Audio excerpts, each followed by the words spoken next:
Alors maintenant, on va avoir une petite particularité, donc une difficulté. Euh, Lorsqu'on fait une division avec la technique à crochet ou la technique française, lorsqu'il y a une virgule dans le dividende.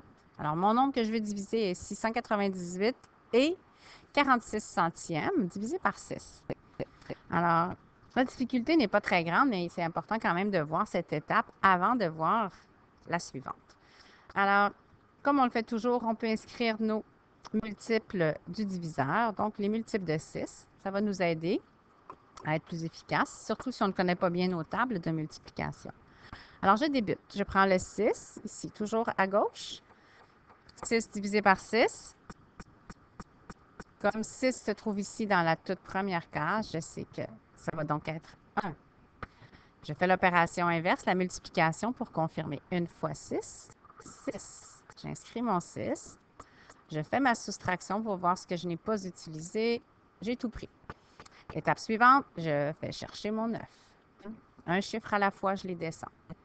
Je divise toujours une fois qu'il est descendu. 9 divisé par 6. Encore une fois, je ne peux pas aller en prendre plus que 6. Donc, 1 fois 6, 6. Soustraction.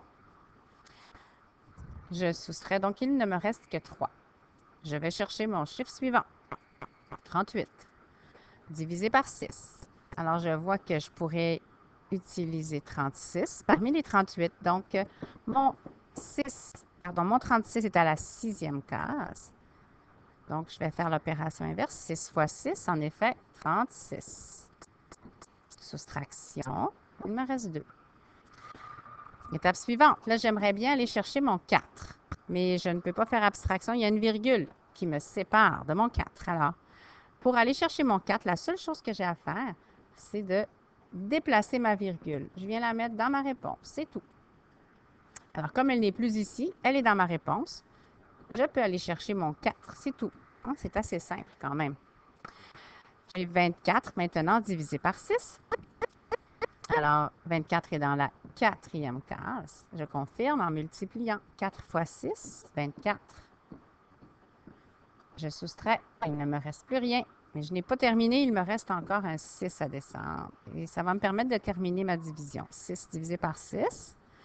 1, 1 fois 6, 6. Et je termine. Mon indice qui me dit que j'ai tout fini.